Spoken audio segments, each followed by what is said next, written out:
Hey guys, welcome to my YouTube channel. UK PSC ने आज आप लोगों के सामने अपर पीसीएस का नोटिफिकेशन जारी कर दिया। आप लोग देख सकते हैं जो इसकी आज आवेदन करने की तिथि है 14 मार्च 2024, यानी कि विज्ञापन प्रकाशन आज हुआ है। नोटिफिकेशन 13 को दे दिया था इन्होंने, और जो आवेदन करने की अंतिम तिथि है वो है 3 अप्रैल, यानी कि आप 14 मार्च से लेके 3 अप्रैल तक का क्या कहते हैं फॉर्म फिल कर सकते हैं। आप लोग ये देख लीजिए। और जो इसमें पद हैं उनकी संख्या घट भी सकती है और बढ़ भी सकती है। आप लोग ये देख लीजिएगा। अब पद कितने हैं, ये पद है एक डिप्टी कलेक्टर का है, जिसमें रिक्तियाँ ये आप लोग देख सकते हैं। जनरल के लिए 8 है, और क्या कहते हैं ओबीसी के लिए 1 है। इसमें SC ST एंड EWS के लिए नहीं है। अब आप लोग ये नीचे से 1 से लेके 13 तक का शायद इस पे पद है, आप लोग ये चेक कर लीजिए। सेकंड नंबर पे पुलिस उपाधीक्षक किया, आप लोग ये देख लेना। ये 1 से लेके 13 तक है। 9th हो गया, 10th 11th 12th 13, यानी कि सहायक नगर आयुक्त। आप लोग देख लेना कि इसमें कितने पद हैं, यानी कि इस पे टोटल आपके टोटल पदों की संख्या है 189, यानी कि जनरल के इसमें पद हैं 105, इस पे जनरल के पद है। एंड अदर 35 6 28 एंड 15 है। आप लोग ऊपर से चेक कर लीजिए अभी।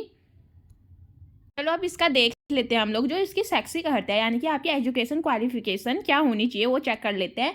जो उपयुक्त तालिका के क्रम संख्या यानी कि 1 से लेके जो 13 तक का है, पर उल्लेखित पद हेतु अभ्यर्थी को आवेदन पत्र स्वीकार किए जाने की अंतिम तिथि तक भारत में विधि द्वारा स्थापित किसी मान्यता प्राप्त विश्वविद्यालय से क्या स्नातक उपाधि अवश्य धारित होनी चाहिए, यानी कि आप ग्रेजुएट होने चाहिए। ऐसा नहीं है कि 12th पास वाले इस भर्ती को नहीं फिल कर सकते हैं। आप लोगों का ग्रेजुएशन होना अनिवार्य है जब तक का ये फॉर्म भरा जा रहा है, और अपेयरिंग वाले भी इसको फिल नहीं कर पाएंगे। तो इसका उल्लेख अभ्यर्थी अपने ऑनलाइन आवेदन के निर्धारित स्तंभ में अवश्य करें। और क्रम संख्या 8 और 9 पर उल्लेखित पद हेतु निम्न अर्हताएं क्या है निर्धारित है, यानी कि और भी आप लोगों को क्वालिफिकेशन दे रखे क्या आपको क्या क्या चाहिए एजुकेशन क्वालिफिकेशन, आप लोग देख लेना एलिजिबिलिटी आपकी है या नहीं है। अब आप लोग जैसे देख सकते हैं इस पे आपका क्या दे रखा है, पद नाम उप शिक्षा अधिकारी, स्टाफ ऑफिसर, विधि अधिकारी। इस पे क्या चाहिए, भारत में विधि द्वारा स्थापित किसी विश्वविद्यालय से परास्नातक उपाधि आपकी इसके लिए होनी चाहिए, यानी कि परास्नातक यानी कि आप MA MSc MCom वगैरह, यानी कि PG पोस्ट ग्रेजुएट आप लोग होने चाहिए। और जो परिवीक्षा अधिकारी है उसके लिए क्या है, भारत में विधि द्वारा स्थापित किसी विश्वविद्यालय या विश्वविद्यालय से भिन्न किसी ऐसी संस्था जिसे विधि के अधीन विश्वविद्यालय के रूप में मान्यता दी गई हो या घोषित किया गया हो, या केंद्रीय सरकार द्वारा मान्यता प्राप्त किसी विदेशी विश्वविद्यालय से समाजशास्त्र या अनुप्रयुक्त समाजशास्त्र या सामाजिक कार्य में आप लोगों ने क्या स्नातकोत्तर उपाधि ली हो, यानी कि आप ग्रेजुएट हो। और आप लोग ये नीचे पे देख लीजिए जो 1 2 10 11 और 12 ऊपर आप लोग देख लेना टेबल पे। जो 1 2 10 11 12 पे आपके पदों का विवरण दिया गया है। उसके लिए आपने क्या करना है, उसके लिए क्या आपको जरूरी है, प्रादेशिक सेना में 2 वर्ष की न्यूनतम अवधि तक आपने सेवा की हो, या राष्ट्रीय कैडेट कोर का B प्रमाण पत्र प्राप्त किया हो। अगर आपके पास B सर्टिफिकेट है तो हो जाएगा। और इसके अतिरिक्त उपयुक्त तालिका के क्रम संख्या 3 4 5 7 8 9 और 13 है, तो उसके लिए नीचे से आप लोगों को दे रखा है, ये पद नाम वगैरह दे रखे हैं आप लोग तो इस पे क्या है, जिला कमांडेंट या होमगार्ड, सहायक संभागीय परिवहन अधिकारी एवं सहायक नगर आयुक्त अधिशासी अधिकारी। इसके लिए आपको क्या चाहिए, प्रादेशिक सेना में 2 वर्ष की न्यूनतम अवधि तक सेवा की हो, या राष्ट्रीय कैडेट कोर का B अथवा C प्रमाण पत्र आपके पास हो, ठीक है। और जिला पंचायत राज अधिकारी के लिए प्रादेशिक सेना में न्यूनतम 2 वर्ष अवधि तक सेवा की हो, या राष्ट्रीय सेवा योजना का C प्रमाण पत्र प्राप्त किया हो, या राष्ट्रीय कैडेट कोर का B प्रमाण पत्र आप लोगों ने प्राप्त किया हो। और जिला ग्रामोद्योग अधिकारी में आप लोग देखिए प्रादेशिक सेना में 2 वर्ष की न्यूनतम अवधि तक सेवा की हो, या राष्ट्रीय कैडेट कोर का B प्रमाण पत्र होना चाहिए। और खादी ग्रामोद्योग आयोग या प्रायोजित संस्थाओं में खादी ग्रामोद्योग का 10 मास का आपने क्या करना चाहिए, परीक्षण क्या चाहिए। आप लोग ये लोग पढ़ लीजिए कि आप लोगों के पोस्ट के अकॉर्डिंग आपकी क्या क्वालिफिकेशन है। और देखो आप इसमें फिजिकल भी आप लोगों का होगा, फिजिकल होगा सामान्य वर्ग एवं अन्य वर्ग के लिए, आप लोग देख लेना। जो उत्तराखंड पुलिस सेवा नियमावली 2009 के प्राविधान के अनुसार आपका क्या होगा, शारीरिक मापदंड होगा। इस पर क्या है, पुरुष अभ्यर्थी है उन लोगों की हाइट 167.7 सेंटीमीटर मांगे, और महिला के के लिए 152 मांग रखी है, आप लोग देख लीजिए। और अनुसूचित जनजाति के लिए 160 और महिला 147 एंड पर्वतीय क्षेत्र के लिए 162 एंड 147।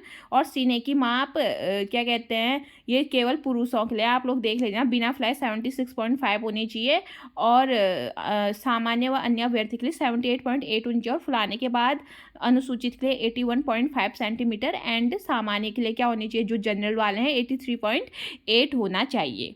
और आप लोग देख सकते हैं शारीरिक वजन होना चाहिए महिला अभ्यर्थी के लिए न्यूनतम, मतलब कम से कम 45 होना चाहिए, 45 से कम नहीं चलेगा, 45 से ज़्यादा होगा तो आपका चल जाएगा। ये आगे का ये आप लोग पढ़ लीजिए, वीडियो काफ़ी लंबी हो जाएगी, आप लोग देख लेना कि क्या चाहिए और क्या नहीं चाहिए। और आगे जिला कमांडेंट होमगार्ड पद हेतु भी आप लोग ये पढ़ लीजिए, इसके लिए भी आप लोगों को फिजिकल चाहिए।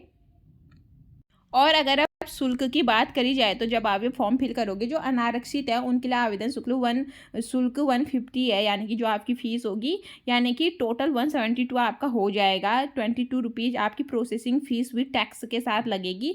सेम ऐसी उत्तराखंड अन्य पिछड़ा वर्ग की भी इतनी ही रहेगी 172। उत्तराखंड अनुसूचित जाति के लिए 82 हो जाएगी। उत्तराखंड आर्थिक रूप से कमज़ोर वर्ग की भी 172 ही रहेगी। और उत्तराखंड जो दिव्यांगजन है चिन्हित श्रेणी, उनकी 22 रहेगी। और जो उत्तराखंड के अनाथ बच्चे यानी कि 6 नंबर पे देखना, उनके लिए कोई शुल्क नहीं होगा।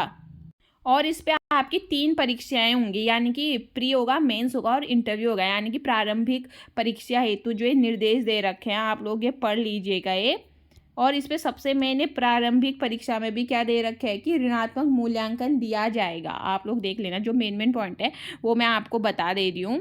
और जिनका सिलेक्शन प्री में हो जाएगा फिर वो क्या करेंगे, मेंस का एग्जाम देंगे और उसके बाद आपका हो जाएगा, आप लोग ये पढ़ लीजिएगा, साक्षात्कार होगा, यानी कि आपका इंटरव्यू होगा। आप लोग ये देख लेना, ये इसके निर्देश वगैरह पढ़ लेना। वो खैर बात की बात है, आप लोग अभी पहले प्री की तैयारी कीजिए कि कैसे होना है, क्या होना है, आप लोग ये देख सकते हैं। और आप लोग इसमें देख सकते हैं जो इसकी मुख्य परीक्षा होगी उसका सिलेबस अगर आप लोग देख लो तो सामान्य अध्ययन आपका प्रथम प्रश्न पत्र पे आएगा, यानी कि जो प्रश्न पत्र पे आएगा और ये 150 नंबर का होगा। और इसमें प्रत्येक प्रश्न 1 नंबर का होगा और इसमें 2 घंटे का समय आप लोगों को दिया जाएगा। और जो प्रश्न पत्र द्वितीय होगा वो सामान्य बुद्धिमत्ता परीक्षण का होगा, यानी कि रीजनिंग का होगा।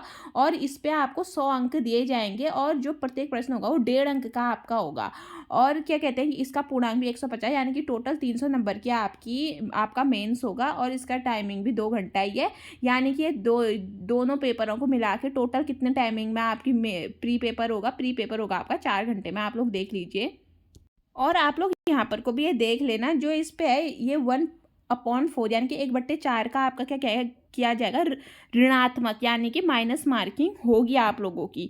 और जो आपकी मेरिट सूची बनेगी, मेरिट सूची का निर्माण तो किया जाएगा, लेकिन किसके आधार पर, द्वितीय प्रश्न पत्र के आधार पर नहीं किया जाएगा। आपको द्वितीय प्रश्न पत्र जो रीजनिंग वाला पोर्शन है उसमें खाली 33% ही मार्क्स लाने हैं, इसको क्वालिफाई करना है द्वितीय प्रश्न पत्र को। आपकी मेरिट बनेगी जो ये जीएस वाला सामान्य अध्ययन वाला आपका पोर्शन आएगा, उससे आपकी मेरिट बनेगी, आपकी द्वितीय से नहीं बनेगी। उसको आपको क्या करना है, खाली क्वालिफाई करना है। और आप लोग ये देख लीजिए जो ये मुख्य परीक्षा है 2 नंबर पे देख लीजिए, प्रश्न पत्र आपके ये आएंगे निबंध, यानी कि फर्स्ट पेपर तो आपका ऑब्जेक्टिव टाइप का होगा, पर क्या कहते हैं जो सेकंड पेपर होगा वो ऑब्जेक्टिव नहीं होगा, ठीक है, वो लिखित होगा। आप लोग देख लीजिए ये लिखित प्रकृति का होने वाला है, ये चीज़ें आपकी आएगी। और फिर उसके बाद क्या हो जाएगा, इंटरव्यू हो जाएगा। और इंटरव्यू भी कितना होगा, 150 अंक का होगा। और जो मुख्य परीक्षा है वो 1500 की होगी, यानी कि कुल योग कितना बन रहा है 1650। फिर इसके आधार पर आपकी मेरिट बनाई जाएगी। तो आप लोग ये देख सकते हैं, बाकी की जानकारी मैं आपको अब क्या कहते हैं नेक्स्ट वीडियो पे दूंगी। आप लोग ये देख लीजिए और फॉर्म फिल कर लीजिए। और जब आप फॉर्म फिल करोगे, जो ग्रेजुएट वाले हैं वहाँ पर को फॉर्म फिल करते टाइम खुद पता चल जाएगा कि आप लोगों के पास जो क्वालिफिकेशन है वो ऑप्शन पे आप ऑटोमेटिकली ही आपको स्क्रीन बता देगी कि आप अगर आपके पास जो अगर बी सर्टिफिकेट है तो आप इस पद के लिए एलिजिबल हैं, आप लोगों को पता चल जाएगा। तो आप लोग फॉर्म भर लीजिए और आप लोगों को good luck, bye bye, take care. ऐसे ही इन्फॉर्मेशन के लिए मेरे चैनल को please like share and subscribe. मिलते हैं ऐसे ही नेक्स्ट अपडेट के साथ।